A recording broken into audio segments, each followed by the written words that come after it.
Assalamualaikum warahmatullahi wabarakatuh. Kita hari ini belajar ekonomi kelas 10 mengenai bab 3, yaitu peran pelaku ekonomi dalam kegiatan ekonomi. Apa saja tujuan pembelajarannya? Tujuan pembelajarannya menjelaskan konsep produksi, yaitu ada pengertian produksi, faktor-faktor produksi, teori perilaku produsen, konsep biaya produksi, konsep penerimaan, dan laba maksimum. Tetapi karena waktu kita yang cukup singkat, Ibu hanya akan menjelaskan sampai teori perilaku produsen, dan selebihnya akan kita bahas pada pertemuan berikutnya. Nah, sebelum memasuki pada materi, Ibu akan memberikan sedikit penjabaran, yaitu bahwasanya manusia itu melakukan berbagai kegiatan ekonomi untuk memenuhi kebutuhan hidupnya.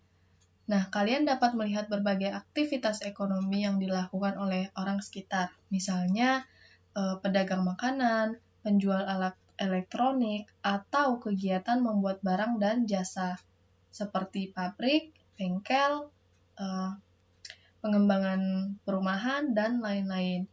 Nah, di sisi lain, pengguna atau pembeli barang dan jasa juga banyak terdapat di sekitar kalian. Semuanya melakukan berbagai aktivitas yang jika diperhatikan memiliki keterkaitan dan kebergantungan.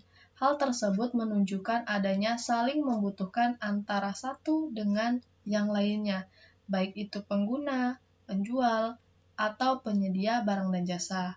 Nah, jadi istilahnya kita memang makhluk sosial yang saling membutuhkan dan keterkaitan atau kebergantungan satu sama lain. Ada yang sebagai penjual, ada yang sebagai pembeli, ada yang sebagai penyedia barang dan jasa. Nah, kita lanjut mengenai produksi. Di sini ada pengertian produksi. Produksi itu udah nggak asing ya di telinga kalian, yaitu menghasilkan barang dan jasa. Namun secara teorinya seperti ini. Kegiatan produksi adalah kegiatan menghasilkan atau menambah nilai guna suatu barang dan jasa. Kegunaan suatu barang akan bertambah jika memberikan manfaat baru atau lebih dari bentuk semula. Jadi, istilahnya yang tadinya ada bahan mentah, lalu diolah menjadi bahan setengah jadi, dan selanjutnya menjadi barang yang siap pakai, atau udah siap dipasarkan atau digunakan, atau dikonsumsi oleh kita manusia. Contohnya kita membutuhkan baju, butuh makanan, butuh yang lain-lain, itu tentu saja melalui proses yang Ibu sebutkan tadi, yaitu dari bahan mentah, setengah jadi, dan bahan yang siap dikonsumsi.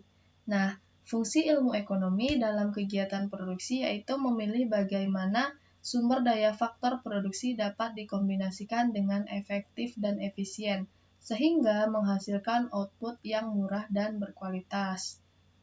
Nah, apa saja sih faktor produksi yang dapat dikombinasikan? Kita masuk pada materi selanjutnya, yaitu faktor-faktor produksi. Yang pertama ada sumber daya alam. Faktor sumber daya alam merupakan segala sesuatu yang disediakan oleh alam guna untuk memenuhi kebutuhan manusia. Misalnya nih, tanah, tumbuhan, hewan, udara, air, sinar matahari, bahkan sampai emas pun juga dibutuhkan oleh manusia. Nah, dalam menggali dan memanfaatkan sumber daya alam tersebut, manusia itu harus mampu memelihara dan mengembangkannya, agar sumber daya tersebut tidak cepat rusak atau tidak cepat habis. Nah, itu gunanya manusia. Yang kedua, sumber daya manusia. Faktor sumber daya manusia merupakan segala kegiatan manusia baik jasmani maupun rohani yang dipakai dalam proses produksi.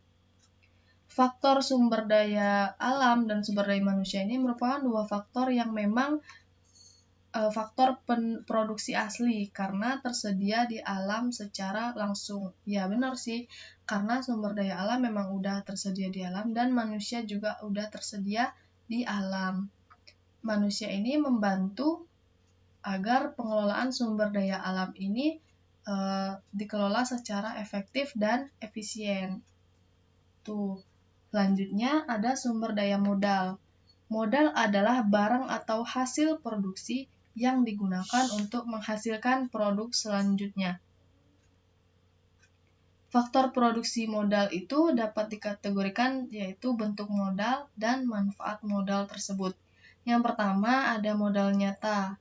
Modal nyata adalah modal yang dilihat secara konkret dalam proses produksi. Contohnya, mesin, bahan baku, gedung, itu merupakan modal nyata yang memang dapat dilihat secara konkret gitu. Secara nyata kita dapat melihat modalnya. Lalu ada modal tidak nyata. Modal tidak nyata itu apa? Modal tidak nyata adalah modal yang tidak dapat dilihat tetapi memiliki nilai dalam perusahaan. Contohnya nama baik perusahaan atau merek dari perusahaan tersebut. Tidak dapat dipungkiri kalau kita memiliki barang yang memang bermerek atau kita gunakan barang yang bermerek tersebut, tentu kita memiliki rasa percaya diri yang lebih tinggi dan punya rasa kebanggaan tersendiri. Misalnya dari merek-merek HP aja kita udah tahu nih, merek-merek yang pertama ada Oppo, ada Xiaomi, ada Samsung, terus ada Apple. Nah, pada saat kita menggunakan Apple, kita pasti punya percaya diri yang lebih tinggi, terus ada rasa bangga juga memiliki Apple, karena memang jarang dimiliki oleh orang-orang sekitar kita.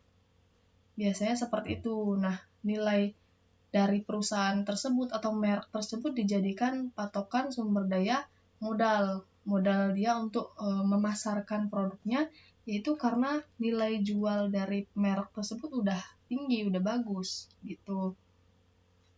Nah, manfaat dalam proses produksi yaitu ada modal tetap, yaitu barang-barang yang dapat digunakan berkali-kali dalam proses produksi. Contohnya ada gedung dan mesin-mesin produksi. Tentu saja gedung kan memang modal yang lama habis pakainya. Kalau bisa sih biasanya sampai puluhan tahun itu masih bisa digunakan gedungnya. Terus mesin-mesinnya juga memang mesin-mesin yang lama digunakan. Jikapun rusak itu paling diperbaiki atau mau ganti juga punya waktu umur yang panjang mesin-mesin tersebut. Selanjutnya ada modal lancar. Modal lancar itu adalah modal yang memang cepat habis atau langsung habis digunakan. Contohnya adalah bahan baku dan bahan pembantu. Bahan baku contohnya kalau kita mau memproduksi tahu, kita tentu membutuhkan kedelai. Nah, kedelai itu kan yang utamanya ya, yaitu bahan baku utama yang memang lancar digunakan atau yang akan digunakan secara langsung dihabiskan. Itu nggak bisa ditunda-tunda kalau memang barang-barang tersebut harus digunakan. Terus ada bahan pembantu. Contohnya bahan pembantu misalnya air. Jadi kan bukan hanya kedelai saja, tapi kita juga butuh air untuk memproduksi tahu tersebut. Nah, itu merupakan faktor produksi, yaitu bagian sumber daya modal. Lanjut, sumber daya keahlian atau kewirausahaan. Sumber daya keahlian adalah faktor produksi yang mengatur dan mengkombinasikan faktor-faktor produksi secara efektif dan efisien. Faktor sumber daya yang mengkombinasikan faktor produksi secara efektif dan efisien merupakan faktor produksi turunan karena tersedia melalui proses pengelolaan dan tidak langsung ada. Artinya begini, kita mempunyai skill yang berbeda-beda, dengan orang lain. Nah, di dalam suatu perusahaan dibutuhkan berbagai jenis skill atau keahlian masing-masing. Ada yang di istilahnya di bagian dapur, yaitu bagian proses produksi secara langsung dengan bahan baku yang digunakan. Ada yang memang punya skill di bagian marketing atau pemasaran, karena dia mempunyai keahlian dalam mempromosikan suatu barang. Nah, ada juga skill yang lain yang bisa digunakan. Itu merupakan sumber daya keahlian atau kewirausahaan. Dan tentu saja sumber daya keahlian atau kewirausahaan ini berkaitan erat dengan sumber daya manusia. Kalau di sini merupakan kegiatan manusia baik jasmani rohani yang dipakai dalam proses produksi, sedangkan di sini adalah sumber daya skill. Jadi skill atau kemampuan apa yang kita punya sebagai modal dalam faktor produksi. Seperti itu. Selanjutnya, kita akan bahas mengenai teori perilaku produsen. Nah, teori perilaku produsen ada namanya The Law of Diminishing Marginal Return, atau kita sering sebut sebagai hukum hasil lebih yang semakin berkurang. Nah, teori ini dikemukakan oleh seorang ahli ekonomi dari Inggris, yaitu David Ricardo. David ini mengungkapkan bahwa jika kita menambah terus-menerus salah satu unit input dalam jumlah yang sama, sedangkan input yang lain tetap, maka mula-mula akan terjadi tambahan output yang lebih proporsional. Tapi pada titik tertentu, hasil lebih yang kita peroleh akan semakin berkurang. Misalnya, seseorang membudidayakan wortel di lahannya. Penggunaan pupuk sebagai salah satu input tentu akan menunjang keberhasilan panen wortel tersebut. Namun, yang perlu diperhatikan adalah pupuk tersebut harus digunakan sesuai dengan proporsi yang dibutuhkan. Apabila pupuk yang dipakai proporsinya proporsional, maka hasil panen pun akan baik. Sebaliknya, jika pupuk terus-menerus ditambah, justru akan menimbulkan dampak buruk terhadap pertumbuhannya, sehingga yang terjadi panen wortel akan menurun. Jadi, ketika kita akan menanam wortel, itu penuh perhitungan ya, jangan asal memberikan pupuk, kita langsung beri pupuk ini, pupuk itu, kita campur, terus kita kasih secara berlebihan, itu nggak baik ya. Jadi perlu dengan perhitungan yang matang, pupuknya udah sesuai takaran, jadi hasilnya pun akan maksimal. Jadi di teori ini adalah hukum dalam ekonomi yang menjelaskan tentang proporsi input yang tepat untuk mendapatkan output yang maksimal. Ingat ya, input yang tepat untuk mendapatkan output atau hasil yang maksimal. Jadi teori ini menjelaskan bahwa ketika input yang kita miliki melebihi kapasitas produksi dari input, maka kita akan maka pendapatan kita itu akan semakin menurun. Begitu. Jadi ketika kita melakukan sesuatu secara berlebihan, maka akan berdampak buruk. Yang tadi contohnya seperti wortel akan berdampak buruk terhadap pertumbuhannya, sehingga yang terjadi panen akan mengalami penurunan. Ini grafiknya ya.